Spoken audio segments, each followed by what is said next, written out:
옛말에 당나라 군대란 말이 있죠.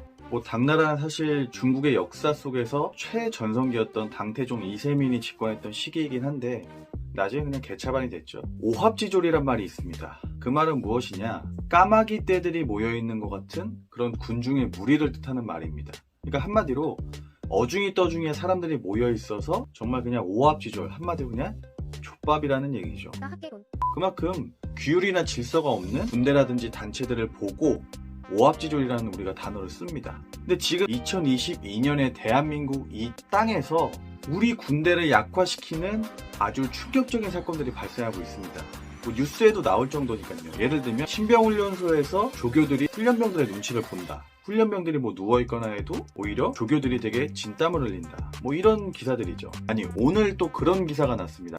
자, 기사 내용이 이거예요.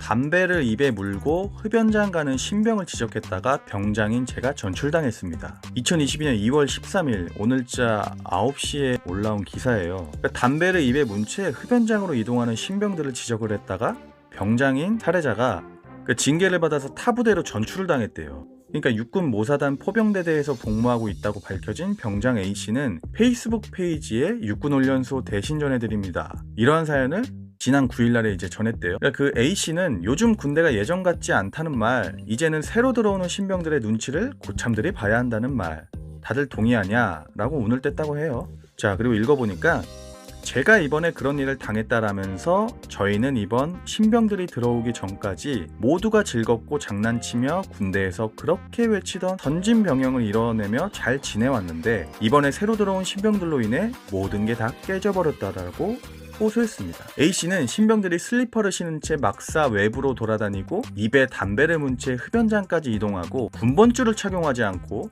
전우조 활동을 하지 않고 혼자 막사에서 멀리 떨어진 곳에서 전화통화를 했다고 주장했습니다.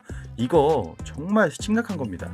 기본적으로 군대 생활 하신 분들은 아시는데 슬리퍼는 이제 생활관에서 신고 다니고 외부로 나갈 때는 이제 활동, 운동화 신어야 됩니다. 거기다가 입에 담배까지 문 채 흡연장까지 이동하고 이건 무슨 예비군입니까? 거기다 군번줄을 착용하지 않았다고? 전쟁이 언제 날 줄 알고. 이거는 거의 영창감입니다. 거기다 전우조는 기본적으로 2인 이상을 가게 돼 있어요. 왜? 전우조로 같이 가야지 자살 예방 목적도 있고 여러 가지 이탈 문제도 있기 때문에 전우조 활동은 굉장히 중요한 거란 말이에요. 거기다 혼자 이렇게 돌아다닌다? 이거는 진짜 말도 안 되는 거죠. 그는 신병들의 행동을 보고 주의를 줬다고 했어요. 그러니까 패거나 이런 것도 아니고 주의를 줬대잖아. 그죠? 그런데 신병들이 오히려 개겼다는 거죠. 간부들이 해도 된다고 했다며 맞섰대요. 이거 자체가 사실 명령에 불복종을 하는 거죠. 상관의 명령에. 실제로 해당 부대의 행정보급관 역시 선임급 병사들에게 너희가 신병들보다 나은 게 뭔데? 라며 너희가 잘한 게 도대체 뭐냐?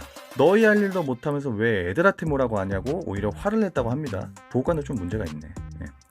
A씨는 신병들과의 갈등 끝에 부조리 신고 시스템인 마음의 편지에 이름이 적혀서 한마디로 끌켰다는 거예요.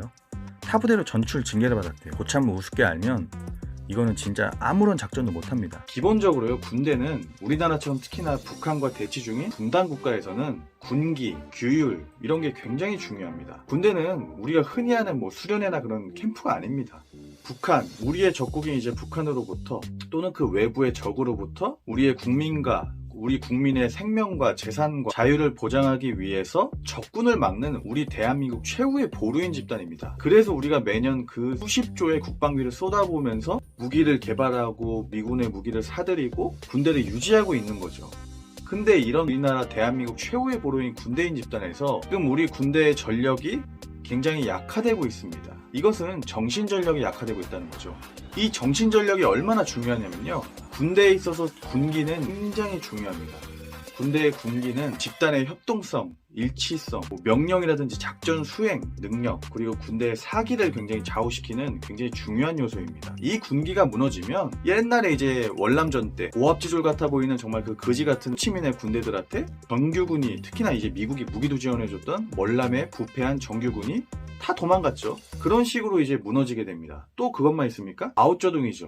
모택동이 문화대혁명 때 군대 계급을 없앴었습니다. 그리고 79년도에 어떤 일이 일어나냐면 베트남하고 중공하고 이제 국경 전쟁을 합니다. 그때 2만 명에서 2만 3천 명 정도가 각각 사상자를 냈던 전투인데, 그때도 중공군은 모택동이 계급을 없앴기 때문에 작전도 잘 안 되고 애들이 뭐 하라고 하면 막 하극상 일어나고 해가지고 아주 개판오분전이었습니다.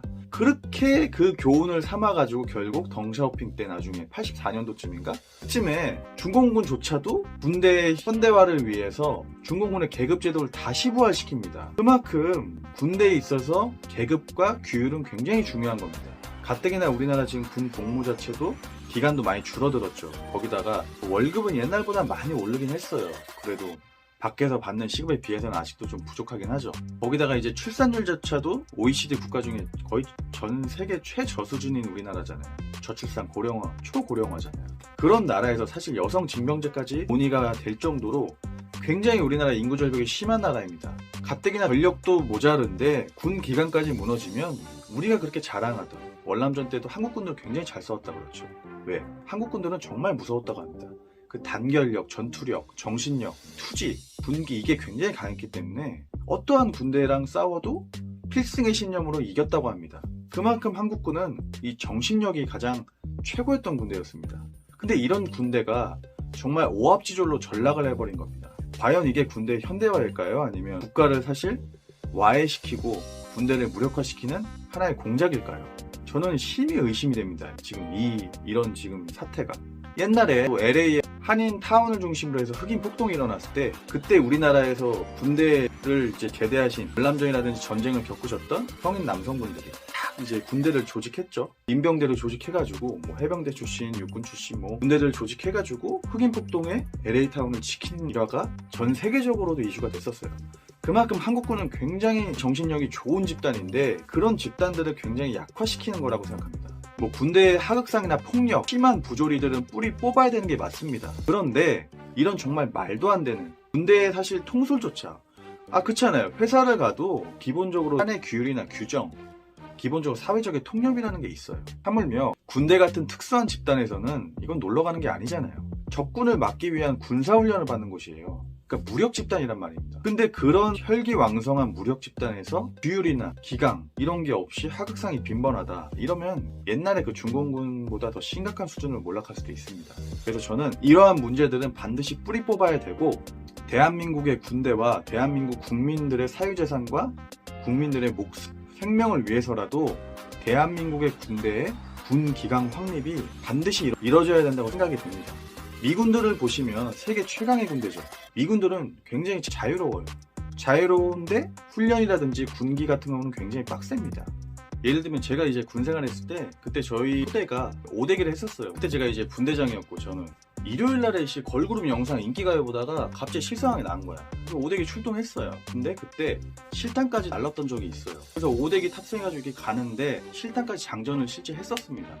그 작전 지역에 내려줘가지고 위장을 막 가면서 다 하고 실탄 가지고 장전해가지고 진짜 이제 땡길 준비를 하고 있었는데 그때 후임이랑 저희 이제 선임도 같이 있었고 뭐 저랑 이제 제 이제 동기도 있었고 동기 분대장이랑도 다들 저기 올 때까지 절대 일단 조준만 하고 있으라고 해서 명령들을 다 대기하고 있는 상황이었어요. 그때 만약에 이렇게 계급이 없고 군기가 없는 그런 제멋대로 군대였으면 그런 작전이 가능했었을까요 과연? 사실 뭐 그때 상황을 좀 긴박했어요. 진짜 쐈었으면 큰일 날 수도 있었어요. 나중에 뭐 알고 보면 훈련 상황이었어요. 다행히 약간 북한군 군복을 입은 사람들이 왔다고 했는데 나중에 뭐 알고 보니까 훈련 상황이어서 다행히 종료가 됐는데 그만큼 긴박한 상황들이 있단 말이에요.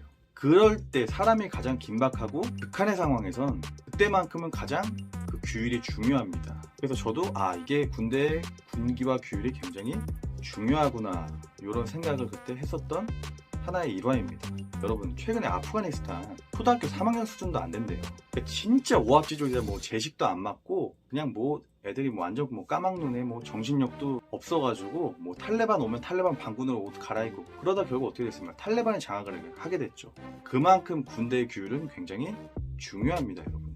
옛날에 전 세계를 호령하던 몽골 제국의 군대라든지 로마 제국의 군대, 우리나라 이제 고구려 백제 신라의 군대라든지 아니면 나폴레옹의 군대라든지 프로이센의 프리드리히 대왕 때 프로이센의 군대라든지 가장 특징들이 뭐냐? 군대 규율이 굉장히 엄격했습니다. 제가 말씀드리는 그런 군기나 규율은 이런 폭력이나 부조리 그런 나쁜 걸 말씀드리는 게 아닙니다. 기본적으로 군대는 질서정연하고 말 한마디에도 일사불란하게 움직여야 되는 그런 집단들입니다. 지금 대한민국은 굉장히 혼란스러운 시점이죠. 이러한 상황 속에서도 국군의 전력과 미군의 전력, 즉 한미 동맹으로서 우리 군대는 외부의 위협으로부터 우리 국민들을 보호하고 있습니다. 부디 아덴만 여명 작전, 그리고 대한민국의 군대들이 월남전 때 활약했던 그런 모습들처럼 대한민국 군대들의 군 기강이 확립되고 부디 선진 병영을 이뤘으면 좋겠습니다. 참 세상 말세입니다. 자, 오늘 여기까지 하겠습니다.